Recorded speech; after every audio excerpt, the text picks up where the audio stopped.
Welcome to this episode of the Sioux City Show. My name is Taylor Grody. I'm hosting the podcast, but before we get into that, we have to take care of some business. You might notice that I'm wearing glasses right now. In the episode that's about to follow, you're going to notice that I'm not wearing glasses, and you'll also probably notice that I'm a little out of focus. That's because I'm an idiot who forgot to wear glasses and couldn't tell whether or not I was in focus when I was setting up cameras, so that's my bad, but I hope you guys enjoy this conversation I had with Anthony Maldonado.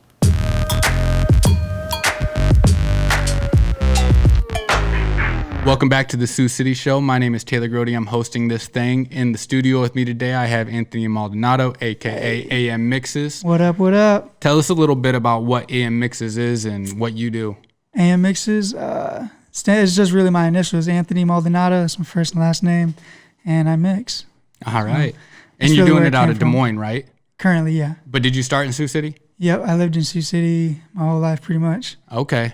So what does the background look like? Like, did you grow up into music, figuring out how to do music, or was it a college education? What was the case? No, it was no one in my, other than like listening to music growing up, obviously my uncles, my brothers and sisters like all listened to great music, but as far as like anyone playing instruments or recording and stuff, no one in my family that I know of was doing that. Dope. So I grew up on the north side on Court Street, and then ended up moving to like the west side at and going into sixth grade summer, going into seventh grade. And then my brother ended up buying some like equipment, just random as hell. And then from there, it was probably the end of, beginning of eighth grade years when I got into it. And then just haven't put it down since. So what's the eighth grade year look like? What kind of equipment you using? What kind of music you making? I had started writing, rapping myself, and then my buddy Johnny, he had always made music. I've known him since we was like babies. So me and him just go way back before music. But he had always made music though. Like he was always rapping and like selling his CDs to like us friends and stuff. And then so when I finally got that, I hit him up and I was like, yo, you got a spot you can record now. Like I got a microphone or whatever. My brother bought this and that. And then so me and him started writing and recording, and then my brother was writing and recording. And then we were just using like before Johnny came, it was literally like a little mic that was like probably this big that like you had to hold in your hand. And then we were like, we didn't even have no software or nothing. It was just like we had like a little 4-channel Alesis mixer. And then there's like this program on the Windows, like it was just like a free 60-second recorder. Okay. Or something like that. So whatever you played on YouTube or whatever, like anything that was being sound was just being recorded. So we would literally just have that little mic plugged into like the back of the computer, play a beat off YouTube or a beat site or whatever. Yeah. And then just click that. And then every 60 seconds you would have to click it again real quick. And then, so like every time you would listen back, every 60 seconds, there would be like a little pause because you would have to click it every 60 seconds. And then when I started recording with Johnny, we had bought another mic that we ended up having to hold in our hands too because, my little sister-in-law or whatever had like broke the mic stand or whatever. But yeah, we were using like a little regular, it was like a Samson CO1 mic. Like it was still a cheap mic. Yeah, we just was doing that. And then we had like this we went to Best Buy and got like this thing called Magic's Music Maker. It was like $50 or something. Yeah. That my brother had bought. And then we started using that to record in. And then that's pretty much what we were doing all through high school. I love that. A couple of tapes, hustled out some CDs, sold some shirts. Bought some equipment off of all that, like selling CDs and merch and stuff. We bought a new microphone, a new preamp and stuff like that. Okay. So I don't know, we was doing all that through high school. So what was your first microphone that you were like, okay, I'm proud of this one. I'm stoked about this microphone purchase? First microphone? Yeah. Shit, probably the one I have now. Okay, what is it? The Slate VLM1. Okay. From Slate Digital. It's just like it models a bunch of different mics, but by itself, it just sounds really clean, like without any emulations on it.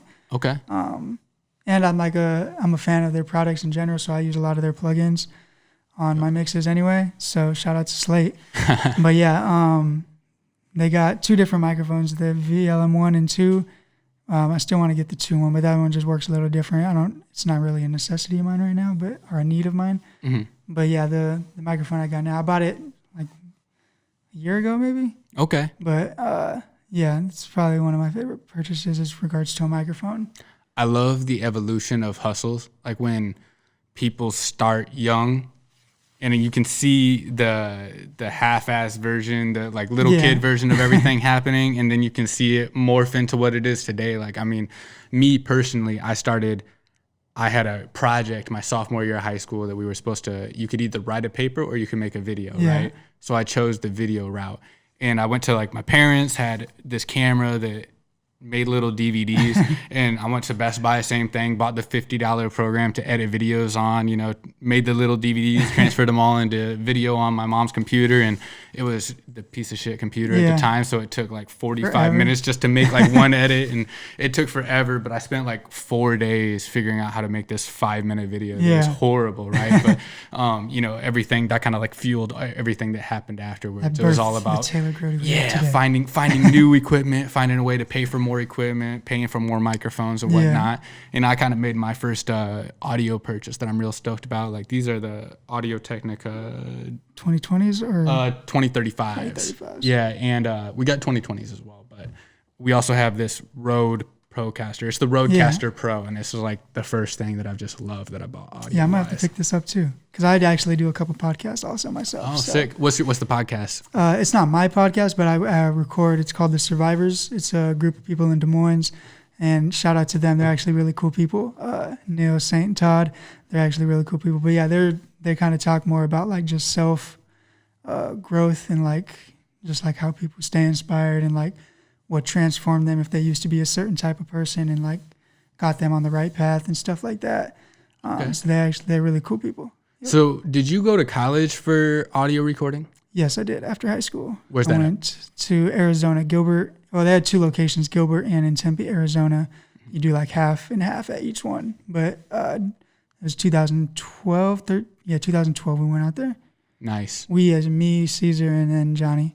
Did that like completely change everything you knew, or was it just, did you have the feeling like, oh, I'm kind of doing this right and I'm going to keep going the way I'm going? Or Yeah, so like I said, I got into it like when I was in 8th grade. So literally like I was fortunate enough to, by the time I was a freshman, like I already knew about the college. I knew that's where I was going to go. okay. So there was like, I didn't wait till senior year and I was like, dang, am I going to do music or am I going to go to regular college? Like I just knew when I was a freshman from doing music it would have been a year by that time that like I was like, I found out about that school. I knew out.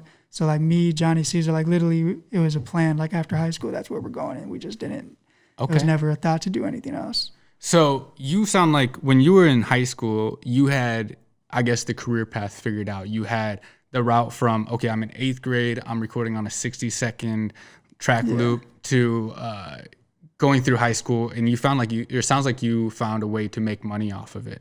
I wasn't making money at all through high school. Not I guess I was thinking like the merch sales or whatever. Yeah. But Well, yeah, that we did. Yeah. But in regards to like just making money off of the music, not necessarily. Okay. So where did it go from you're making music with your homies, you go to college with your homies to make music, Yeah. to now you're getting paid and that's your job is Yeah. making music? How did that transition happen, and what did you learn to make that transition happen? I guess like once I got into it, like by the time I knew I wanted to go to school, I was like already, there's people that I look up to in regards to like Dr. Dre or just seeing people like Timbaland or Pharrell like in the studio, like dang, what they do all day is just make music. Like, so when I got into it, it was like, I knew that there was a way to make money off of it and like live off of it. I just was like, this is what I want to do.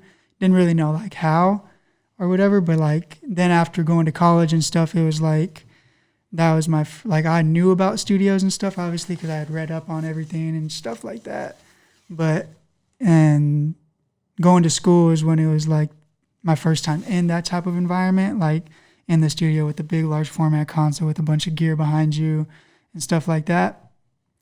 So learning how to do all that. And then in school, they also had a music business course. Okay. So that was actually one of my favorite courses. I passed that with like an A+. But yeah, that was learning like that side of things. They taught us everything from broadcast audio, music television audio, game audio. So they give you like they presented me to like a whole new world of like what I thought was just music was just like, oh dang, like there's a whole bunch of different avenues. Okay. And then another one of my favorite things in school was like the movie post-production side of things, like doing ADR, Foley work. Like if I ever got the opportunity to do that type of stuff, I would probably do that. Okay. And like never do music again. Yeah, If I yeah. got like a gig like that. That's actually like why I initially got into audio, is because I was having the same feeling. Like I was looking at my videos and I was looking at other videos that were top tier on YouTube. And I was going, what's the difference? And it was always sound design was the difference of a pretty good video and a great video. So I wanted to figure out how to make my stuff great, you know? And then, so then after that, after college, I went to Atlanta, and then I was working out of a studio that was called Zach Recording at the time. It's under a new ownership now, under Astro Studios. But the owner at the time, his name was Jim Zumpano, and he was kind of like him and the chief engineer at the time. I don't know if he's still there or not, but Tony, they were kind of like my mentors when I was in Atlanta in regards to learning from them and what they had done in the industry. And then that was like the first time I had made money off of music in regards to recording and stuff like that. They started giving me like sessions to run like real early for being there for a short amount of time, because there was other like interns and engineers there who were there for like 6 months before me, who the owner wasn't giving sessions to record on their own and stuff like that. So I don't know, they just kind of, I don't know why they picked me to get sessions and stuff like that, but yeah, that was the first time I started making money off of music. And then from then that's kind of what was like, whoa. Like, yeah, right. So okay, this is real now, because it was my first time receiving money for doing that type of work. So that after that, it kind of, in me, it was just like, okay, this is real. It's not just I'm in the studio and wait for somebody to blow up. Like, people actually pay you for the work now. Like, and it was kind of like, I'm going to make sure I do that. So what do you think is, you know, if you were telling somebody who's a senior in high school and they say, Anthony, how do I make money off this, right? Do you say it's the hustle? Do you say it's the connections? Do you say it's go to college or find a studio to work at? What would you tell somebody? The first thing I would ask them, if I don't know them or how well I know them or not, it would be me understanding how passionate they are about it first. Yeah. Because depending on where your passion is laying with it, I feel like that determines on if it's worth it or not. Like, is this literally something that you want to die for, or that you wouldn't, you know what I'm saying, would die for? Yeah. And if it's not, then it's probably not. Mm-hmm. You should probably think about doing something else. That's the only people who really make it in the creative industry are the type of people who everything that they commit to is something that they're willing to die for, really. Yeah. You know, I tell people all the time, I have a lot of people come hit me up, say, I want to come learn from you. I want to come into the studio. I want to figure out how to edit videos and make videos. I always say, okay, they come in, we have a meeting, and almost every single time somebody will say, I'll say, why do you want to do this? They say, I'm really passionate about video editing. I'm really passionate about making videos. And then I say, okay, show me what you have on YouTube right now, and I'll show you like what the roadmap looked like from here. Yeah.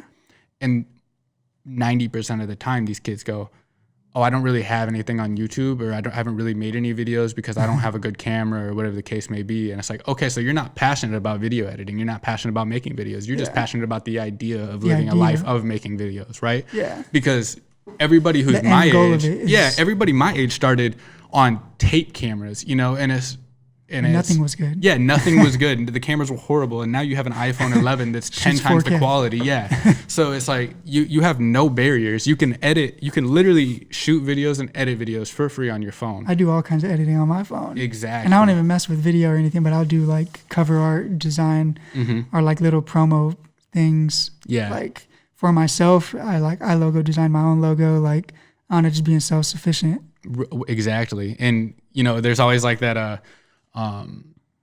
The whole game right now is the pillar micro content model, where you like make one big project, but you have to make a million little things to promote that big project. Yeah. And people are like, oh, I don't know how to make the micro content. I'm like, screen record your video on your phone and take out a piece of that and put it on the internet. That's what people respond to. And or just trim. I don't know. It's not hard. It's really not. Literally, YouTube is the plug. That's what I kind of love about the video. This era in digital is that it truly separates the people who have the drive and ambition versus the people that don't. You know what I'm saying? Because all of the tools are there. So if you're not doing it, it's just because you don't want to do it. To me too, it's also just like you said, the tools are so accessible now that it's like there's no excuses. It's like for me,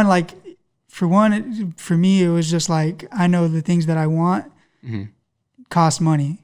So it's like I don't ever look at things in regards to like things should just be free or things should it's like everything costs money. So it's like, and the fact that I like, if it was like, dang, I know it's going to cost money for someone to do a logo for me or to do this for me, like at the time I don't have the means to have that money. So it's like, but I'm not going to let that stop me. If it's like, if I'm going to let that stop me, then it's just like, there's going to be a whole bunch of other things in this industry and in this field, creatively, musically, that's going to be a lot harder than that. So it's like, I'm going to figure out how to do it. And if it don't look great now, I'll get to a point when I do have money that I will pay for a logo later. But for now, like I can do something on my own and be happy with it until I have the means, even if I want to do it later to do something new. Right. But in regards to now, I'm not going to let not having the tools stop me from trying to. People didn't have airplanes. They were like, we're never going to fly. Someone was like, hell no, I'm flying. Yeah, right. Right. I'd never seen a plane in my life, but I know that something's going to exist where I can. And I actually love, I don't know if you know the backstory on airplanes and flying, but there was one dude, and I can't remember the guy's name, and I wish I had a laptop here to figure it out. But, wasn't it Guy and his brother, or so that's Guy and his friend? Orville and Wilbur Wright. But at the same time, like right around the turn of the century, the U.S. government had like doubled down on, we're going to figure out air travel. We're going to figure out how to fly and turn it into military, right? But so they had some dude that they were pumping tons and tons of money into this whole big program, figuring out how to fly. And they couldn't figure it out because the dude was just like, oh, I got a paycheck. I'm trying to figure it out, whatever the case may be. Yeah. And then Orville and Wilbur Wright are in Kitty Hawk, North Carolina at the same time, two brothers just hustling, trying to figure it out, crashing planes every day and all that. And then one day they make it work. So it's like the difference in between, it's exactly the difference in between a hustler mindset and some dude who's just there for the paycheck mindset, right? So tell me now, like with the way it's gone from high school, college, working right now, would you tell somebody to go to college, or would you say YouTube it and figure it out and like let that be the deciding factor? Either you have the ambition to make it happen or you don't. I don't know. It's kind of hard. I think for me, because I did the educational route, and it's not to say that I wouldn't be as good or better if I had not went to school for audio engineering and stuff like that. But I know that there's definitely there's a lot of things you can learn on YouTube for sure. No, hands down. I still go to YouTube and find stuff out. So it's like, it's a never-ending process in regards to learning because technology is always advancing and there's new techniques, new artists doing things different. So I'm always learning still. But the upside to school that I would say now is the connections that you make when you're there. In regards to like, there's a whole bunch of students that I know all over the states that are just like, if I wanted to go somewhere, I know that I have a connection there in regards to either a studio or just a place to crash or, you know what I'm saying? Like there's people that that are good people, like they're good people. Yeah. And then that they're musically inclined or they understand who you are. So connections like that are always cool. And then it's like, oh, if I ever go out there, then it's like I can make a network with them and then who they now know out there. So there's just like that. And then like a lot of my teachers and stuff, like the community, it's kind of like a family in a sense. Like I can still hit up my old teachers and like I still hit them up sometimes from time to time just to check on them or if I have a question about something in regards to business or Pro Tools or whatever the case may be. But it's like the teachers are there for always help and assistance and stuff like that. So it's like the connections that the teachers know and all these other people, because they send students all over the states for internships and stuff like that. Okay. So like, even though I'm not a current student, if I was to move somewhere and I needed help trying to find a gig or something, like they would openly help me try and find a gig. So it's just like stuff like that is a lot more beneficial, I feel like. It's not to say that you can't find your route without that, but it just helps. Right. So I wouldn't say, it's just a matter of what you do. When you go to school, just make it worth it. Like, because obviously pick up the knowledge, but don't forget the people that are there because your classmate might be someone who wins a Grammy, and if you're not cool with them, then they might not remember who you are or think about you when they want help on a mix or something. Like there's classmates from when I was in school that still hit me up today about, yo, how would you approach this or listen to this, tell me what you would change. And it's just like, you never know if they're going to be somebody or whatever, or if I'm going to be somebody one day. Absolutely. And it's just like, it just helps to do that. But if you're just going to go there and be lonesome and like stick to yourself, and kind of I mean, there's people that do that too, though, because there was a student when I was there. He was like so introvert, like he was there, studied, he got all A's. He was a super smart dude, but he was just like he didn't talk to nobody. He wasn't like a social person. But like I believe now he like scores for movies and stuff, and it's just like. So I mean, there's not really a right or wrong way to do it. It's just like whatever you put into it is what you're gonna get out of it. Just like anything, I feel like. I feel like the way that we approach college as like a culture is almost wrong because there's careers like doctors, lawyers, engineers, whatever, where college is super important. What you learn in school is what carries you through the rest of your career, right? But in the case of audio engineering, video making, photography, whatever the case may be, these are largely connection-driven industries. Yeah. So I'm kind of in the same boat as you, where the people that I met in college and the connections that I've had post-college are worth far more than anything I ever learned in college because audio engineering is not quite as changing as video world, but like it might be. Yeah, I mean, but like you could still use a microphone from the 80s or whatever, and it still might have that sound. But like in the video world, codecs are changing every day, cameras are changing every day. True. The cameras I learned on in college are literally like not usable anymore, right? Yeah. So like the connections that I had are far more useful than anything I learned. So if you are that dude that goes to college and you just like double down and write your papers, right? And you don't make new friends, you don't go out on the weekends, you don't talk to the people in your classes. I almost feel like that's a waste of your time going to college. You might as well, you can just buy a textbook and sit at home and learn it all. You know what I'm saying? So, I just wish that there was a little bit more emphasis on that. I have a film degree personally from Iowa, but that hasn't really opened a door for me yet. But outside of what word I of mouth know from your peers and exactly your college mates and stuff like that, what I know, the people I met in college have opened so many doors, so many more doors than a piece of paper ever has. So literally, like for me, like I got my degree in the recording industry, but it's like that hasn't, other than like when I was in Atlanta, like since I've been freelancing, I didn't really have the need to. I'm freelance. I do work for myself. So who do I got to show the degree to? Yeah, you know what I'm saying? I don't got to show it to nobody. So that's not helping me get nowhere. Anywhere, but it's more like the classmates I'll have will hit me up like, yo, there's artists I'm working with, but I want you to mix them instead of me because I know that, you know what I'm saying, your stuff sounds dope. And it's like that stuff, like you said, it means more and it goes a lot further than the actual degree. So what now that you're in the industry and you're working, like what's your favorite type of music? What's your favorite type of artist to work with? And I guess who are some artists that you're loving right now that you're working with? Hip hop and R&B is like my favorite. There's this dude who I'm starting to work with in Des Moines, Jordan. He's an R&B singer. He writes, he dances, choreographs. He's really dope. What's his full name so people can check Jordan him out? Gregory. Okay. Jordan Gregory, yeah. He doesn't have any music out now, but he got a bunch of choreographed stuff. He does a lot of stuff for the city of Des Moines in regards to dancing and giving people a space to learn how to dance and like express themselves. So he's really talented. He's a really good, cool guy. But his music is phenomenal. So stay tuned for some of his new music that me and him are working on. There's this girl, Annie Kimball, who's in a band, Annie Kimball and the MFK Trio. I don't know if they have anything out or not right now. I know Annie Kimball has a single out that she made a while back, but she has like I don't know if you know who Snow Allegra is. Mm-mm. Or but man, you need to listen to her. Okay. But you need to listen to Annie Kimball too when she starts coming out with more music. But she's just like, she's a singer too, and she's got like that real soul vibe. I don't know, she's super chill. It's just a vibe. And then as far as rap, I really fuck with like a lot of people that I live with. Obviously, Be Well, Johnny, Teller. Locally, like Psychedelic, I fuck with. I do some work with him.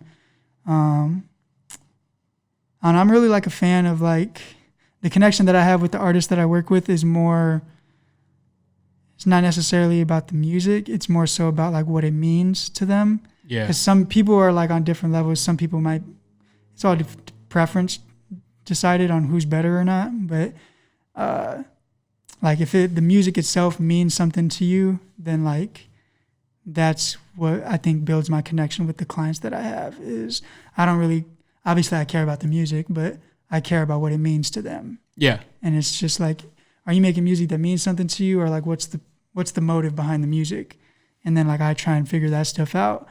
And I don't know, to me, I think that's just more important in Okay. regards to what music means to people. Because that's what it helps me with that. Because when I first started making music, like it just helped me because I was in a dark place when I first got involved into music in 8th grade and stuff. So music just meant something different to me. It was like the only thing that like I would say never left. Like there's a lot of things in life that come and go in and out of your life. And like music's always been that one like rock that just never moves because it's really up to me if it doesn't stay in my life. Yeah. But like since it came into my life, because I didn't find music, like I said, my brother bought some stuff randomly and like it presented itself to me. So it's not like I was looking for music or had an urge to make music. So like the fact that it found like me in a sense in a point in my life that was very pivotal, like it just means so much more to me. Okay. So and then it's just like it's also one of the reasons why it's like I don't think I'll ever not do it. Like, Yeah. there's no like I don't know. This just wouldn't make sense for me to not do it. I agree because that's I guess I kind of listen to everything, right? And not the cliche MySpace bio way of listen. I listen to everything, but I think that like my criteria for music that I always like has been, are they living what they're talking about, and do they feel everything that they're talking about in music? Because you can really tell when people are just talking about a life that they don't live, right? Yeah. And that music comes off super inauthentic, and that's like what's drawn me to. I think that's why I love local music so much because like truly, you know who's faking it in a local level, right? But yeah, so I guess like what's your career moves look like? What do you hope to do? What's the big vision for you? The big vision is to run and own like my own state-of-the-art facility in regards to recording and like giving space to other engineers to come in and use the space and do work out of. It would essentially be like the long-term goal. In regards to business, a lot of it for me is just continuing to build connections and keeping myself surrounded by good people. Is really like what's important to me. I'm kind of like, I don't know, I'm more of like I believe a lot in like energy, like what you put out there. So like, I don't know, there's like, especially in this like industry, like a lot of it is like luck. A lot of it is who you know, when you know them. It's like, but so like me, I'm always like the type of person where, especially in today's era, like you never know who's going to blow up. Literally people who sound like trash blow up. Well, hold up. So, I always want to make it clear that luck gets thrown around a lot. And I feel like luck is when opportunity meets all of the preparation. You know what I'm saying? So like if you've never taken the time to work with any artist and you've just talked about how you want to be an audio engineer your whole life, you're not going to get lucky and find somebody who like, oh, is there anybody around here who knows how to use equipment but has never done anything? Like it's having that bank of all the shit that you did that wasn't paid for, that was like grinding and wasn't really worth your time at the time, that like does blow up, right? Yeah, it's literally like I don't know, like you said, luck is like thrown around loosely, but it's what you do with the luck. Like luck itself isn't what gets you there. It's what you do when luck happens. Like it might be lucky for me to walk into a room with Schoolboy Q and Kendrick or J. Cole, but like if I'm not in the studio and do something with it and show them how dope I am, then it was lucky for me to get in the room. It wasn't luck that made them want to stay and work with me. Yeah. It's the drive that I showed when I was in the room with them. I heard this thing the other day that was like, if you're a musician and a song blows up, you're a videographer and your video blows up and it goes viral, right?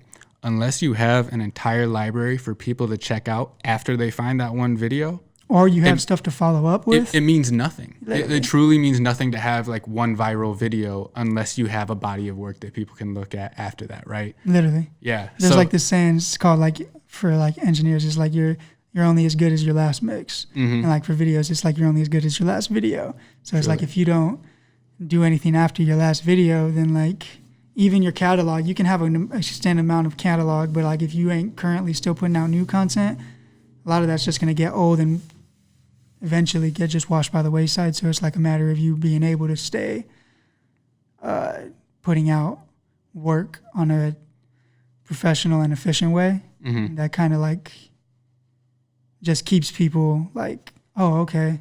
Yep. He's not just doing this for now. He's actually doing this shit. Especially in the world of social media, like where there's something new every day. Think about how many people had smash hits that you haven't heard about in a year. You know what I'm saying? You get people who like Bobby Shmurda who get lucky and now they're throwing his Shmurda dance on every single rock song from the 80s, just make for memes or whatever. But like think about, even I was thinking about this the other day, Kendrick Lamar hasn't dropped a new project in 2 years. 2 years? Yeah, and it's getting tough now to, how often do you hear Kendrick's name come up in conversations, really? Where like Schoolboy Q released Crash Talk this year, right? Where like he's probably the most relevant dude out of TDE right now, just because of he's the dude who's putting out the shit. So, and I'm sure that Kendrick still has the clout that when he drops his next project is going to go crazy because he planned him in a day. Right. I actually, kind of crazy enough, I just, Slim Thug just released a new album like a month ago. And the last time you really heard about Slim Thug was what, 2009 maybe? Yeah, it was like the Still Tipping days. And actually this album that he released was like, in my opinion, one of the albums of the year. So it's crazy how a dude can bounce back like that.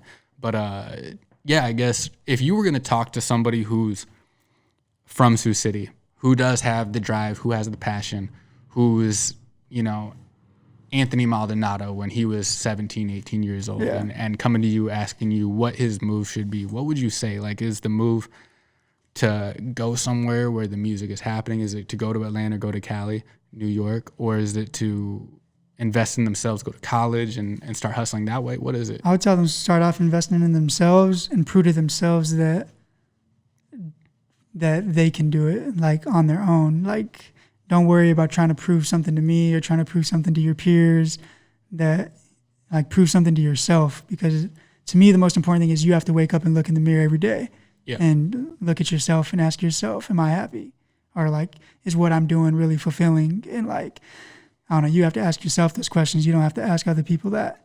So if you can't look in the mirror and ask yourself that and be happy and content with who you are and be proud of yourself, then like nothing will ever be worth it. But like, if you want to do music, then it's like, okay, depending on where you're at, like, are you currently working with people? I would ask them, like, if you're currently working with people locally, recording them or mixing them.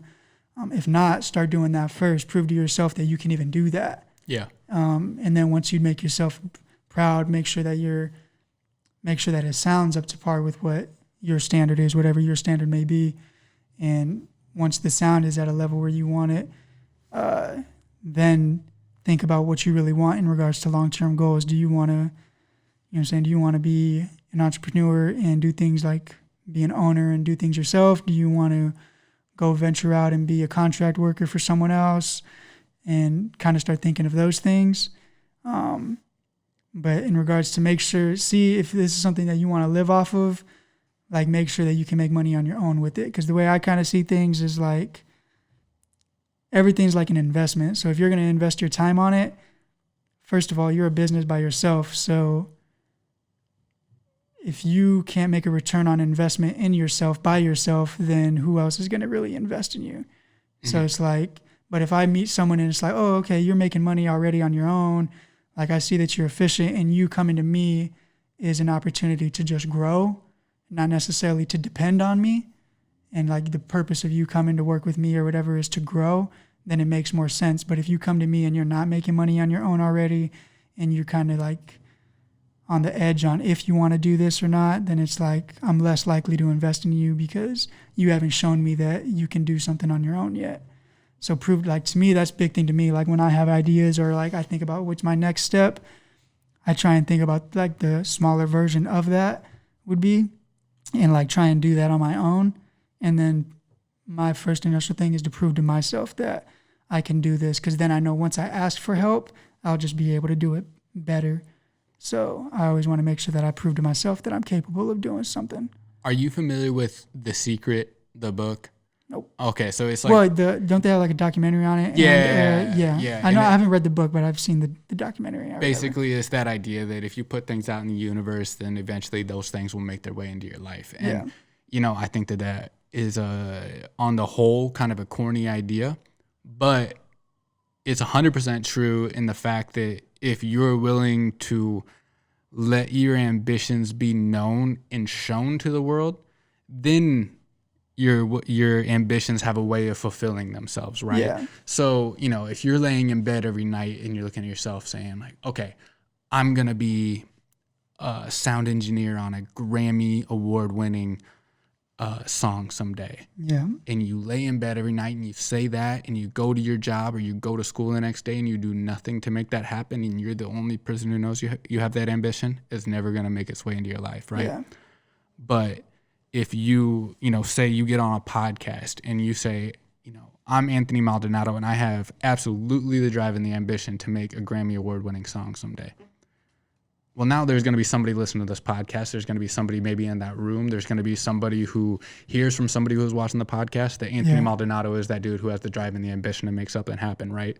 And that's where like success actually finds its way into your life from making something happen. So it's kind of like that like idea of luck, where if you get lucky, but you don't have any of the drive, talent, skill to back that luck up, then you have nothing, right? Yeah. So it's, fugazi. yeah, exactly. And that's what I'm always telling to like people who say, oh, I want to do this. Well, you got to do it, and you got to make it be known that that's your final ambition. Yeah. Don't, I could sit here and act like I have no big ambitions from this podcast and nothing would ever happen from it. But like from this podcast, it's crazy the things that have come into my life and the things that have happened from it, just from putting out the ideas of what I want to do in the world. So, that would be my big advice to anybody who's trying to make something happen as like a young kid is like, yeah, you can have these ideas, but if you don't take the action and you don't tell the people around you that that's what you're going to do and that's who you are, then you have nothing. Yeah. Because they say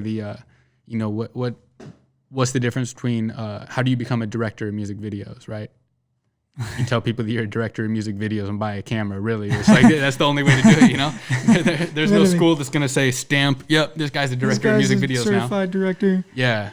So it's just about making it happen for yourself. So, I guess, do you have anything else that you really want to know about, or do you want to make known? Other than that, in regards to just challenge, other than like that, I would just tell someone to also, like, once you know that that's what you want to do, understand that there's going to be a lot of tribulations with that as well. There's like a lot of sacrifice that comes with wanting to do this full time in regards to spending time with loved ones, or, not going out partying. Like, make sure like this is like, you're going to put the time into this. Like, it's like that 10,000 hour rule or whatever, but it's a lot more than just 10,000 hours. Yeah. Like, because I don't know, I've been doing this for a long time, and it's like, I haven't caught quote unquote my big break yet, but like, I'm the happiest I've ever been.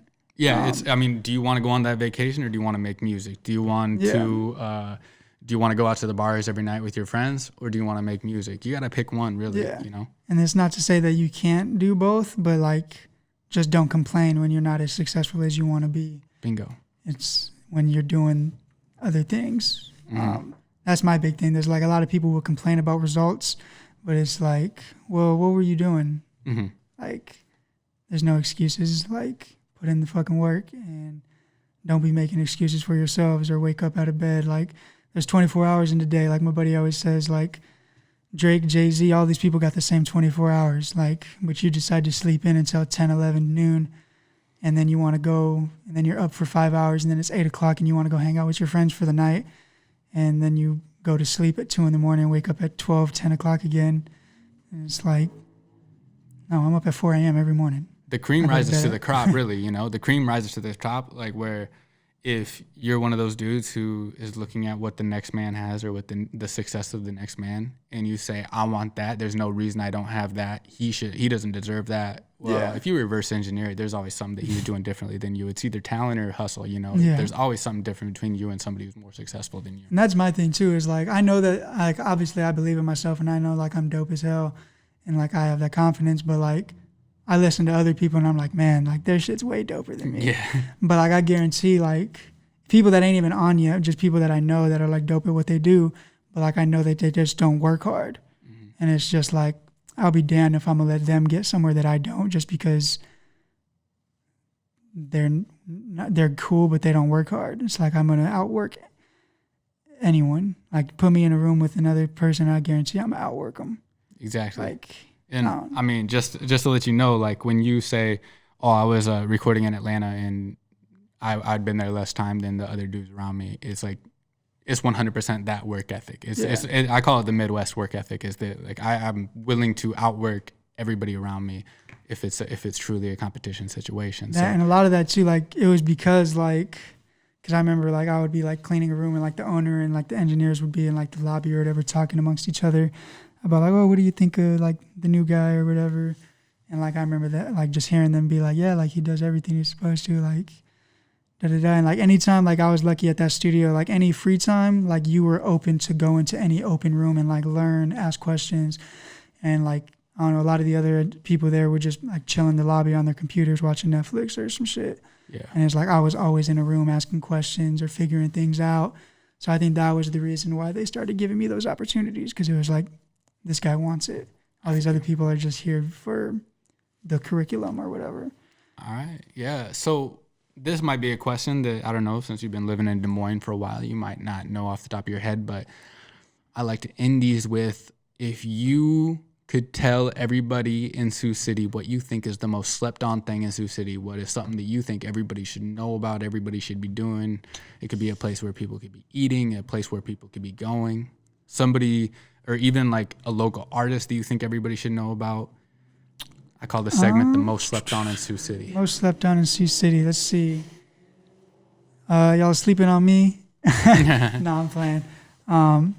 Shoot, honestly, I really dig what Psychedelic's been doing. I feel like this last like year and a half, 2 years, like he's been really putting in a lot of legwork, and like just grinding and like being consistent about it and being like persistent about it. So yeah, I don't know. I feel like, I don't know. I'm keeping my eye on him specifically. I do some work with him. So yeah, I don't know. I just like seeing, I don't know. He's one of the people that I kind of see that drive in, and who has like, I know he's like multi-faceted in regards to like his persona, his personality. Like a lot of it all just helps like in what he's trying to do. Right. But yeah, I think, yeah, if you listen to hip hop music, check out Psychedelic. And for everybody listening, that Psychedelic Sidekick. Psychedelic Sidekick. Yep. And I think, I'm going the music route today too. I think there's this dude in Sioux City, Spencer Ashbleef, who's... I don't think I've heard of him. He was previously, I don't know if the band's still together, but he was with Pork Nocturnal. I've heard of them. Yeah, and he was the singer, and like he's doing a lot of his own solo stuff right now. Okay, word. Yeah, and his music's crazy. He's just crazy talented on the guitar, singing, and he's kind of got like a blues, classic rock, like hippie rock style. Yeah. He's got some good stuff out, man. So I have to check him out. Actually, I might just drop him a message, see if we can close out this episode with one of his songs, and throw that on for everybody to listen to, and one of Psychedelic Sidekicks as well. So if you guys are listening and you'd like to hear that stuff, stay tuned. I'm gonna try and drop those at the end of this episode. But I guess that's all I got. So where can people find you? Where can people get in contact with you? AM Mixes on everything. Twitter, Snapchat, Instagram, my website, Facebook. It's all just at AM Mixes. Everything's the same. If you need recording, mixing, hit me up. Go to my website, ammixes.com. Check out my work there. And if you like what you hear, just hit me up. I'm down to work with everyone. Perfect. And for me, you can find me at TGroteX. That's TGROTEX, or Honeywave Media on Instagram. Bam. And drop us some love on there, and subscribe to YouTube. Yep. All right.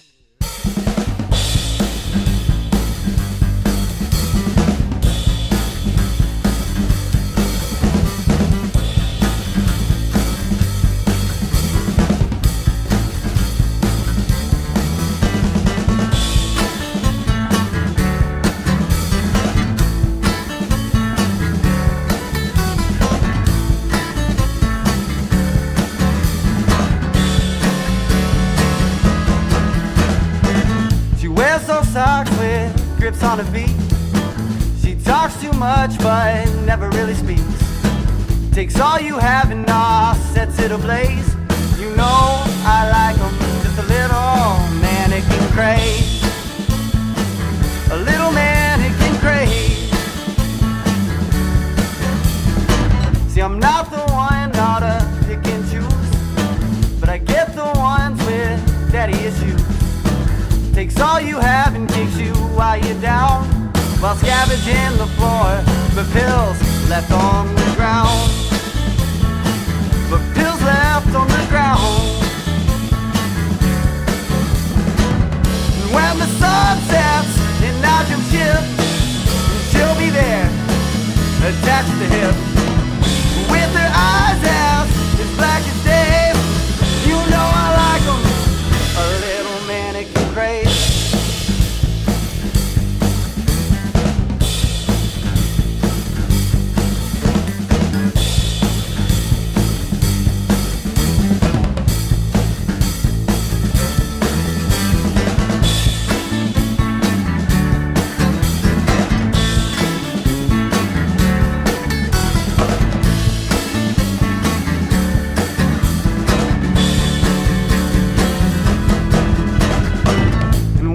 Finally all was set free. It was just the start of my misery. Pressing buttons in a space outrage. You know I like 'em just a little. You know I like 'em just a little. You know I like 'em just a little. Mannequin craze.